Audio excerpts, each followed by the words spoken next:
This is an extract from the Leader Coronavirus Daily podcast by the Evening Standard and hosted by me, David Marsland. To hear the whole thing, search for it on your podcast provider. So, this happened. I want to make Mr. sure... Mr. President, can you let him finish, sir? No, he doesn't know how to do that. Did you use the word smart? Don't ever use the word smart with me. The New question Supreme is... Court Justice, radical left. Will you shut up, man? Listen, Go ahead, Mr. I'm listening to you. Wait a minute. You get the final word, Mr. Well, it's hard to get any word in with this clown. Donald Trump and Joe Biden slugged it out in Cleveland, with moderator Fox News host Chris Wallace struggling to keep control. There were times when barely a word could be heard for all the shouting, insults and interruptions. On social media, the hashtag #CutHisMic was attached to tweets complaining about the noise. There are 2 more to go. Can they get any better? Joining me is Professor Christopher Phelps from the Department of American Studies at Nottingham University. And Christopher, there have been a lot of complaints about the format of the debate. It's a classic one-on-one, barely changed much really since Kennedy-Nixon in 1960. Is that still effective in this era of politics?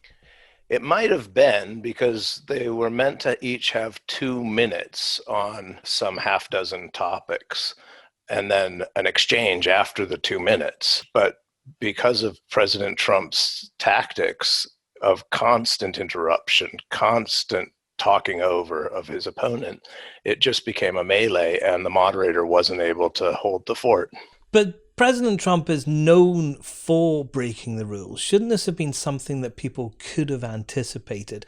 Would it be correct to have an option to, as people have been saying on social media, cut his mic? Can you do that to a president?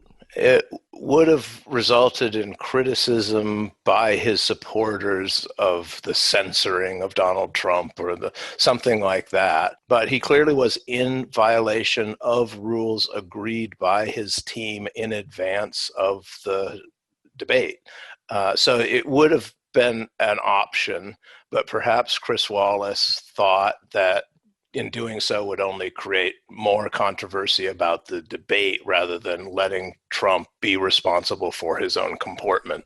Now, you're a veteran of this game, Christopher, and you've seen quite a few presidential debates. How does this one compare to some of those of the past? And this was off the charts because conventional politicians understand that part of what you're trying to do in a debate is look quote unquote presidential. That is to have the dignity, the gravitas, this projection of national unity that would appeal to the whole of the American public in theory, even if in practice everyone knows that never works out. But you want to look like the nation's leader, somebody who can unite. And Donald Trump, of course, not a conventional politician, a businessman raised in Queens in the brawling world of New York real estate. And whatever you want to say about his character, it's all about him always.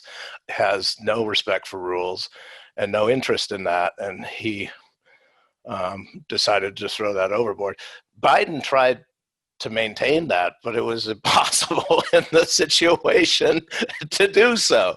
You know, it was a constant barrage of attacks and interruptions coming at him. He kept his cool. And that there's something to be said for him doing that and having no gas. I think it's a clear Biden win just by surviving it. Christopher, in sports, they like to compare players from different eras. Could Babe Ruth handle it in the major leagues today?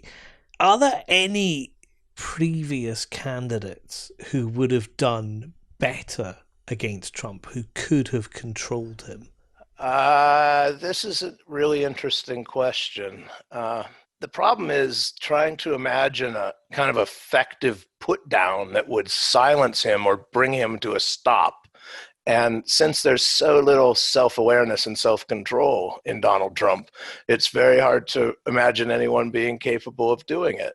But I did wish that Biden at the end had rallied himself and looked into the camera and said, "We're better than this," to the American people. You know, you deserved better tonight. And I'm sorry that I, in the face of all of this, couldn't deliver it myself. But I can try to do that for you in the coming 4 years, something like that, where a recognition that this is aberrant behavior, that this is not what we need in a national leader. And he sort of missed a moment at the end when he was flagging. So I do think Biden's age and the intensity of the situation maybe wore on him to the point where he wore down. Donald Trump, to his credit, I suppose, took on 16 opponents in the 2016 race in the Republican primary and knocked them all out. And they were all fairly serious Republican politicians. And then he took down Hillary Clinton, who was no slouch. I just think this time around, the bullying, the bravado, the braggadocio, and the rudeness, the sheer madness of the rudeness is going to hurt him. I really think in the next few days, when we see the polls come out, he will decline. And I think the average voter out there is thinking about, how's my life going? I'm worried about this virus. I'm worried about this economy. I'm upset that there's tension, racial tension. And furthermore, I'm worried about Trump and his behavior, his tweeting and his statements and his abuse of people as a model for kids.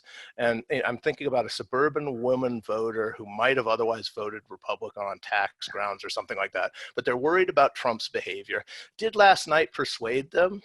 Did last night make them think, well, his behavior I can overlook? No, it reminded them of his behavior. It put his behavior in their face. It might have been sealed last night, this election. There are another couple of debates to come up. Do you think the producers of those debates, the networks are going to show them, will be looking at what happened last night and go, we have to make changes, or is everything set now?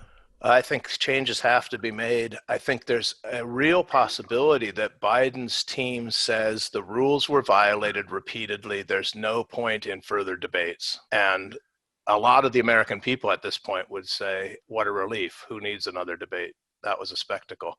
But another option would be for the next moderator to use the mic, as you suggested early on, to cut off mics during those opening statements so that only one person can speak during those 2 minutes, and do it to both parties, to be fair. But of course, the problem was really with the president, not with Biden last night. So yeah, I can't imagine the next two debates proceeding in precisely the same way. The moderators will have learned from this, and there will be some sort of attempt to rein in the chaos. Whether it succeeds, we don't know. We're dealing with a wild card here. Search for the Leader Coronavirus Daily on any podcast provider to hear more from the podcast.